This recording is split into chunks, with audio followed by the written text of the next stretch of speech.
I used to stream on Twitch, and I used to play a lot of bad games. But when I stopped streaming, I wanted to continue to play awful games, but I didn't want to do a generic YouTube Let's Play, so when I found Retro Achievements, I figured this would make the perfect catalyst for this kind of series. Join me as we play through the first season of The Angry Video Game Nerd together, starting with Master Chew and the Drunkard Who.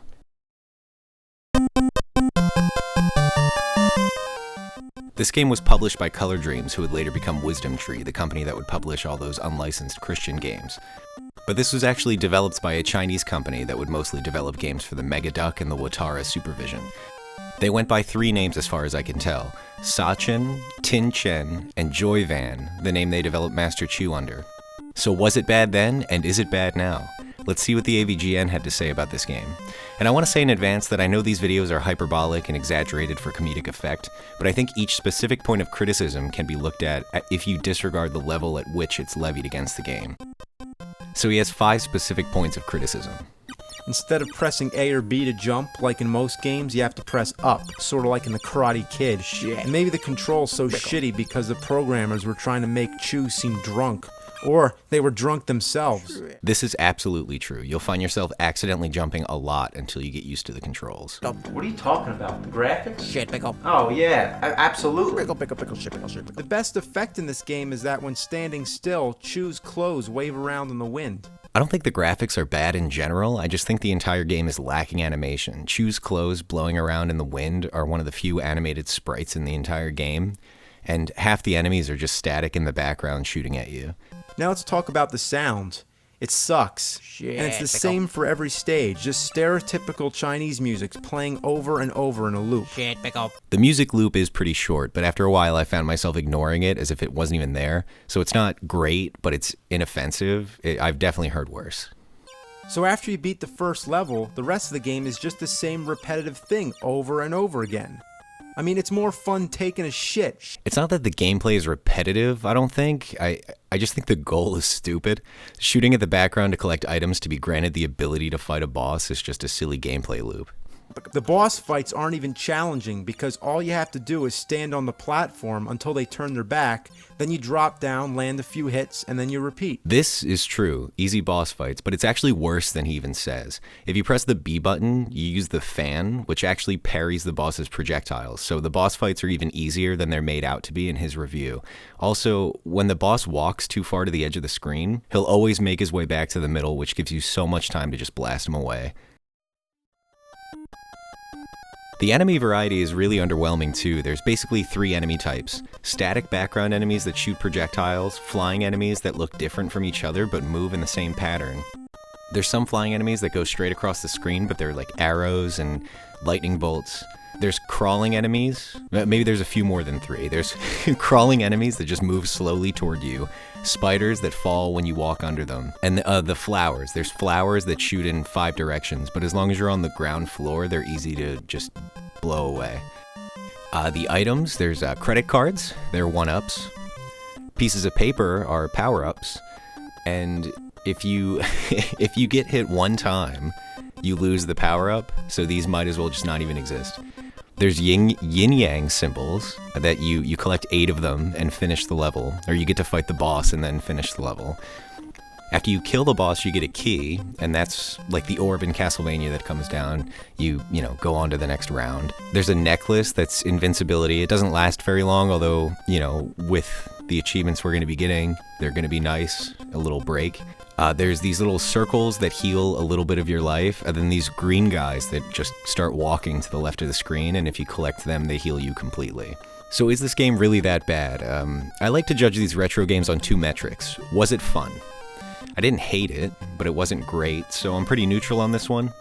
The second rating scale is, would I be pissed if I paid full price for this when it came out? And yeah, I definitely would be.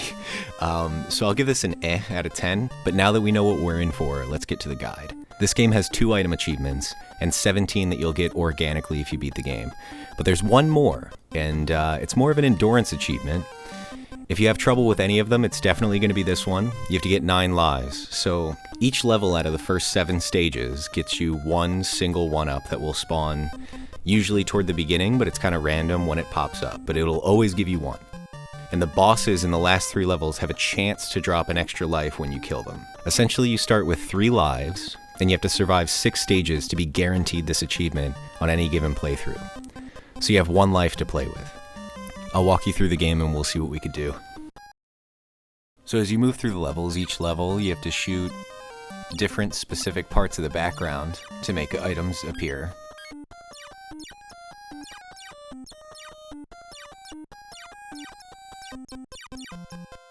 Sometimes you won't really be sure if you're hitting them or not.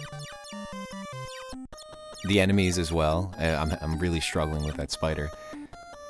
So the bullet went straight through that hole in the tree, so I know that nothing's gonna spawn in there. There's a credit card. That's a 1-up, so now I have 4 lives. I think that only 1 spawned item can exist on the screen at one time. So you just saw 2 yin-yangs on the screen, but one of them was just laying around, and one of them had spawned in from a vase or whatever.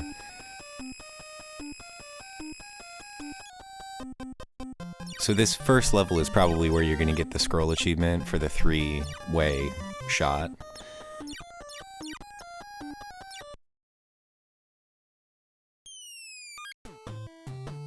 So this is what I was talking. All you have to do for every boss fight is just move to the left and press B to parry their projectiles, and then keep shooting. Every single boss fight in this game is the exact same. And you might notice my life and my lives kind of change sporadically, but that's just because it took me an embarrassingly long amount of time to figure out what the fan did.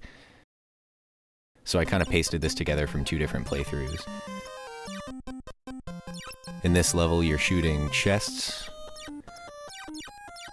Basically, anything in the background, just shoot. You'll... the chests, the drawers, the torches...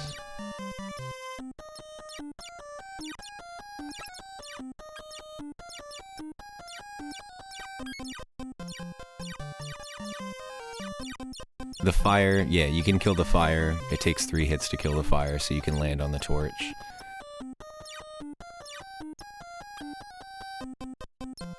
The yin-yang the yin-yang symbols in the background spawn more yin-yang symbols.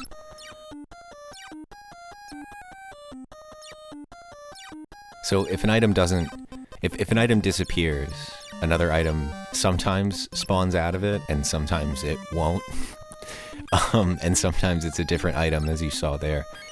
It changed from a gem to a full heal little green guy. So as long as there's no things flying at you from the right, you can kind of hang out on each level to try to get your life up.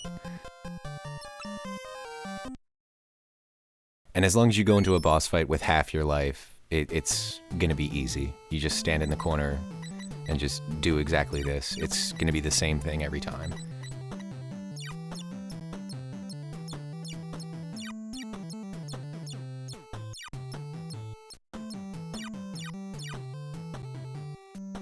And then destroy the fire. And the key is always hidden in one of these background objects.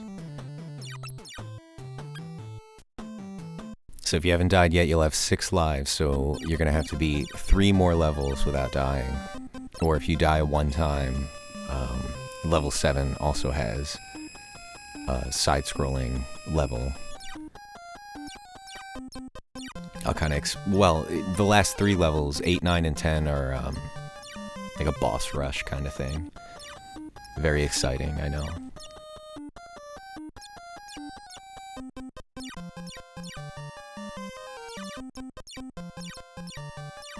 So you need 8 yin-yangs every level to be granted the ability to fight the boss.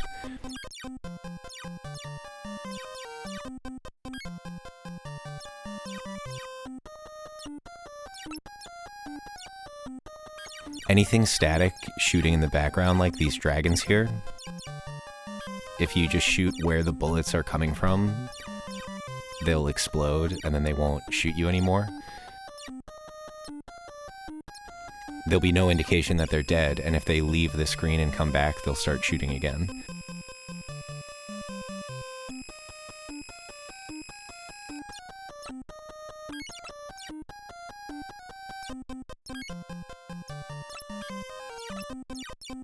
These guys are a big help, these full health.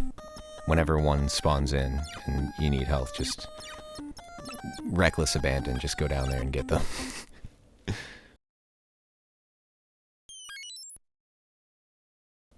So like I said, my life is going to be jumping around a little bit on these bosses because I stapled together 2 different playthroughs.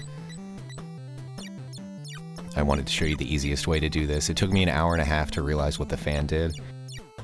I was standing on the first level by the spiders and just waving it at them for a while.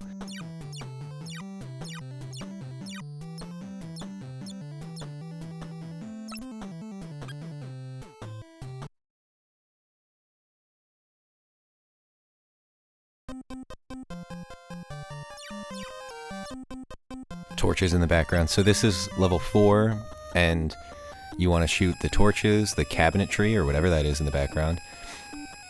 And then each Buddha statue, I think that's Buddha, I apologize if I'm wrong. Each Buddha statue on the right might have an item. I think they do actually have an item every single time. I've played through, I think, 4 times.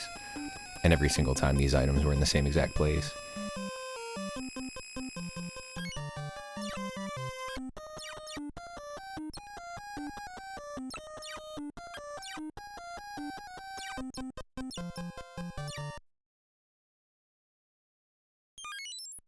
So this boss is a little bit different because you can stand on this platform and wait for him to reach the left side of the screen. There we go, and then you can stand there and just shoot him over and over again.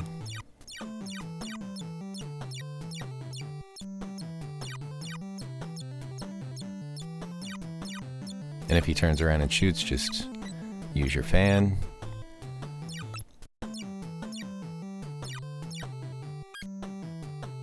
Easy peasy. Round 5 is where it gets a little tougher, because there's a lot more flying enemies than previous. Oh, no, I'm sorry. Cut that out. Round 5 is pretty easy. Everything that's shooting at you, you can kill. There's no projectiles that come from off screen. So, you want to take this one pretty slow. Shoot these tikis that shoot the arrows. Try to kill the spiders. You can also just walk under them and then walk backward or forward. I mean, as long as you keep moving, they're not going to kill you. The treasure chest right there, there's another tiki. They kind of hide until you've, recognize that they're there. Because they don't shoot right away when they come on screen. It takes them a second. So sometimes you'll reach the tiki before it shoots an arrow. Maybe you're more observant than I am, though, which could be the case. So as long as, don't do what I did there, and as long as you stay on the bottom for any part that will allow it, those flowers won't get you. Just kind of scroll the screen real slow.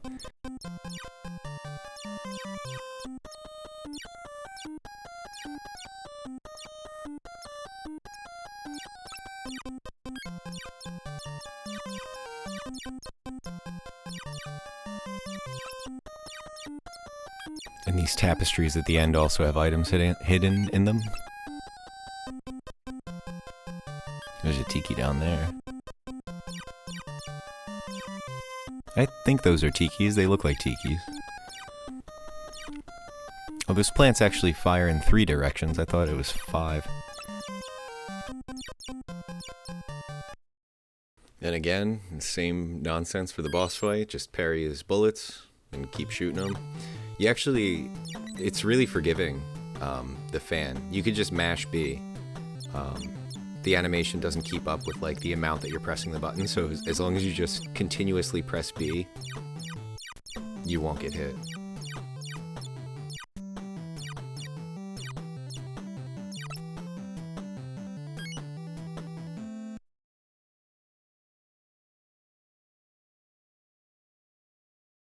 Okay, so if you haven't died yet, this is where you'll get the 9 lives achievement. And if that's the last achievement you need, you can quit here. But if it's not, let's continue here.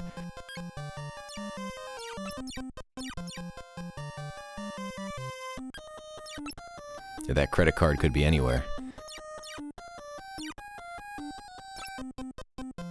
This is one of the more difficult levels because things really just... These bats or whatever they are, they just really just fly at you. And I don't think I talked about it in the, I guess, review part, like the overview. You have to get so far to the right side of the screen. You have to walk so far to the right in order to scroll the screen that those flying enemies are bound to hit you. And how would you know you're supposed to stand on that? It's kind of crazy. But there's like this one little pixel in the background that you could stand on to avoid getting hit by that fire.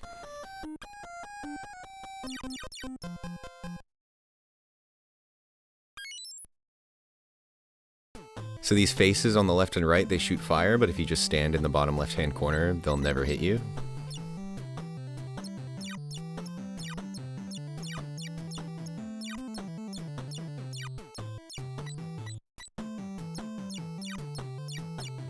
And the chest in the middle, yep, has the key.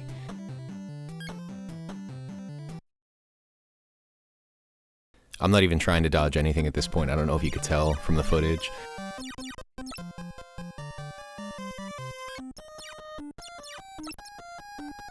Yeah, these bats will really tear you apart.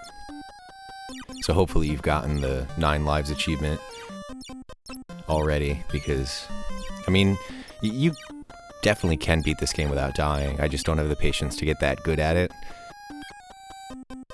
I'm kind of excited to never have to look at this game again, to be honest.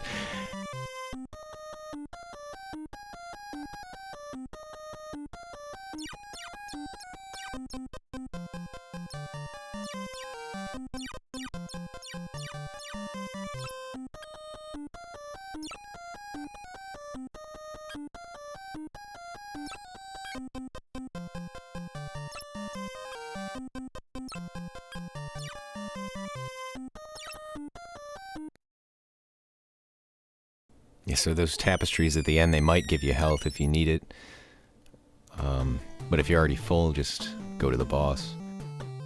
This is another one where if you want to, you can stand on the platforms until this guy walks all the way to the left.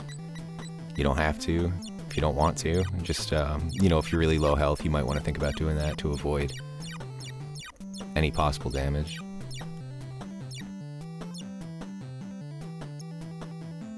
And the key's at the top right.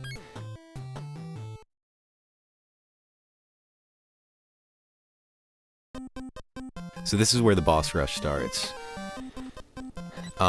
If you haven't gotten the 9 lives achievement yet, chances are you're gonna have to restart, but it is possible that these guys will drop 1-ups for you. But essentially, this is the same thing as before. You just stand in the bottom left, and you just keep shooting them. I got a 1-up there. That doesn't always happen. I think you kill 6 bosses here at the end, and that's probably the first 1-up I've seen yet. That's the only reason I know that they can drop them. Oh, okay. Maybe there's 8 then, not 6. I don't know, cut that out though. Future me. There's the key. Then round 9 is twice as exciting. You do the same thing that you did before in a different room.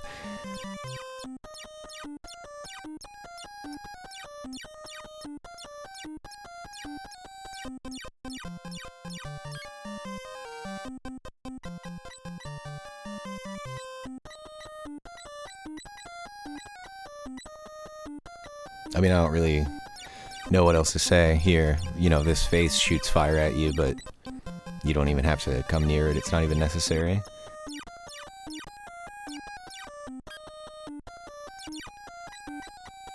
The scroll is actually a bummer here. It makes him a little bit more difficult to hit, I think. Oh, but you can hit him twice. But he has to be a lot closer to you. 2 more to go. Well, 3 more, kind of. So, this is round 10, so you have to kill this guy in the elf hat here, shooting arrows at you. So stand on the bottom left. It's actually easier to stand in the bottom right. I know we're switching it up quite a bit, but I just didn't really have time to get over to the right. But when the second one spawns, you want to move to the right because you can't get hit by the Shiva's fire in the middle, the statue. And then after you kill this second guy, the Shiva will start shooting twice as much fire, one from each mouth. And you just want to stand on this moving platform and keep jumping and shooting.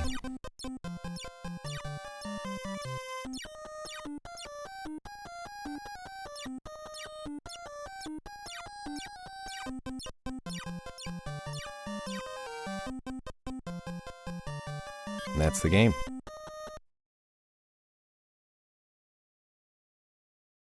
You get to see the spectacular ending.